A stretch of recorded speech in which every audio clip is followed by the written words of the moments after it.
Hi everyone, I am back today. I wanted to go over 3 simple tips that you can use to pick the right foundation for your skin. Stay tuned. Okay, so the first thing that you want to ask yourself is, what kind of skin do you have? Do you have oily skin? Do you have dry skin? Do you have an oil-dry combination skin?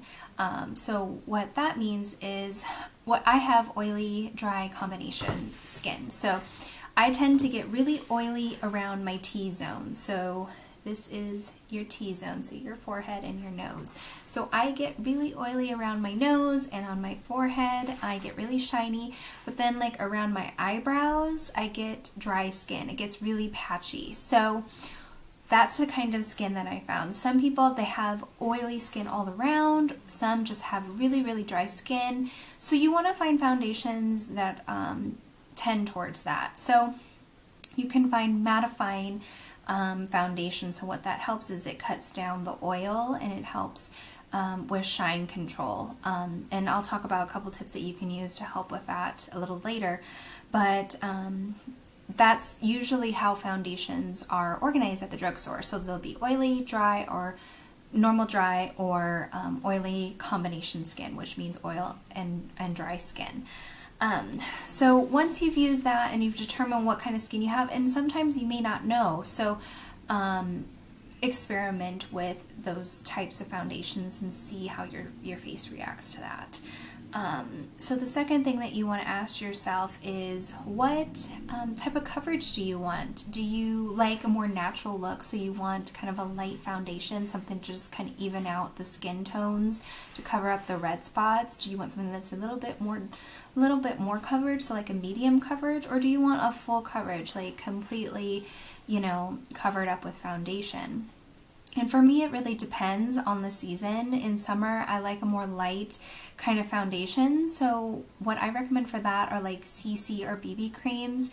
And they're just really light and they can just go on your face so smooth, just like lotion. And I'll share some of my favorite foundations and CC and BB creams later in the video. So you just want to ask what kind of coverage do you want on your face? And then the third question third tip that you want to use is, what kind of skin color do you have? So as you'll see at the drugstore, every kind of color foundation is described differently. So it really takes experimenting to see what kind of tone you are, what matches best to your skin tone. And I've had to buy like 2 or 3 different kinds of colors to find out what matches.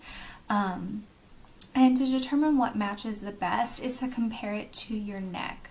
So you don't want something that's a lot darker than your neck. You don't want something that's a lot lighter so you look like a ghost. You want something to match your neck, because that's what your skin is, and that's the best comparison. And what I do is, when I put foundation on, is I kind of pull it down to my neck to kind of match it, but you're not going to be putting on foundation on your neck like you put foundation on your face. So you want it to, match. So that's the best way to figure out what is the best color for you. Okay, so I'll go into what my favorite foundation is. This is my go-to. It's Revlon Colorstay, and this is a combination oily, and I have it in color 250 Fresh Beige. And I know that I have combination oily skin, and I like Revlon Colorstay because I like how it sits on my face and it's easy to blend out, and it just really matches really well for my color. And I found that based on my skin tone, I tend towards more the beige colors. In the summertime, I do get tan, so I have to get a slightly darker color. So, it can not look too light on my face. So I like Revlon Colorstay. That's my everyday go-to drugstore foundation.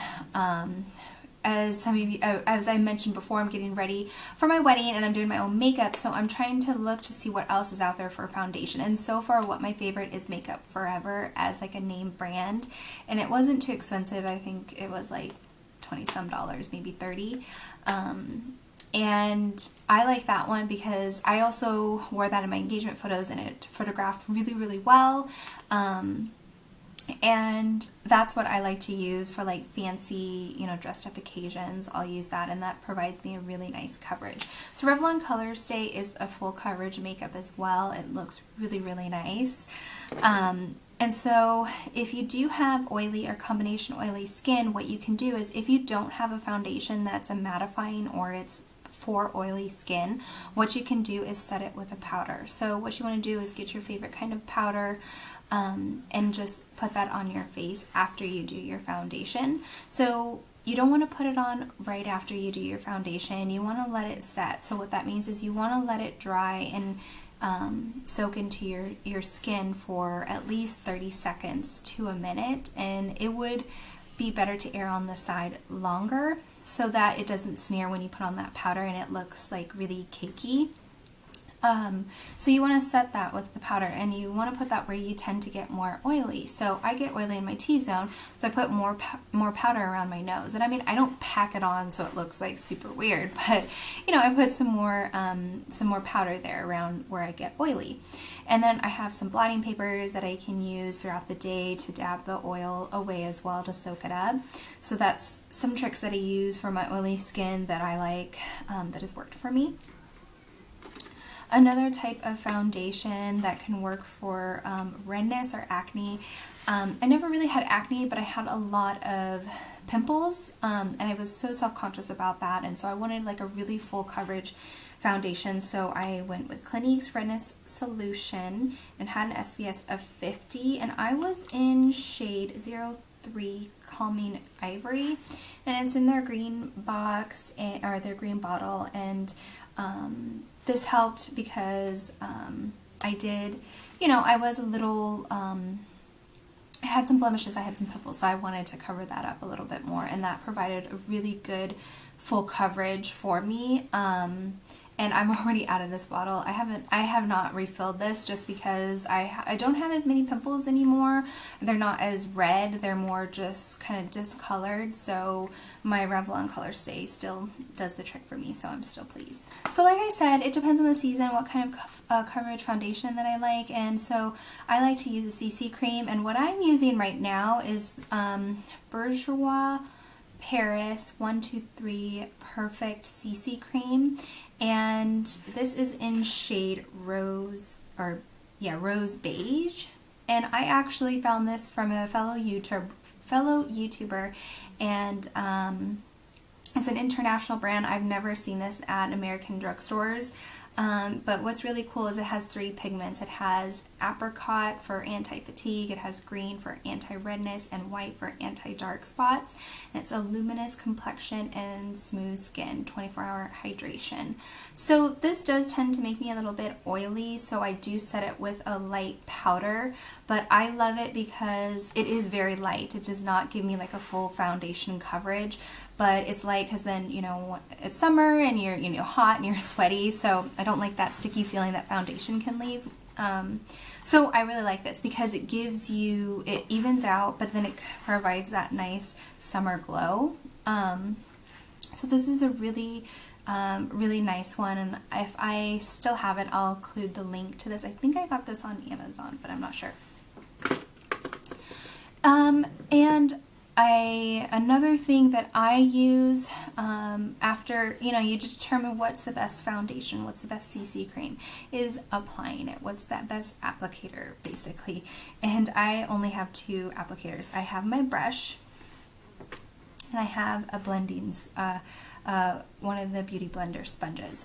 So you kind of want to play around with your foundations. You know, some foundations, they work better with the sponge, just dabbing it. Some, you know, it is fine to kind of, you know, apply it with a brush. And it's not just any brush, it's going to be like a foundation brush. And the difference is it's more packed, it's more dense, and it's you know, it tends to have it marked in stores which kind of brush, but it's more packed, and some are flat, some are round, so you just kind of want to experiment what works best for you. And then just a beauty blender, just a regular sponge, and just kind of dabbing that around. And if you watched my review on number 7's Airbrush Away Foundation, you found out that it was better for me to use the blending sponge than a brush, because when I used the brush, it just smeared it.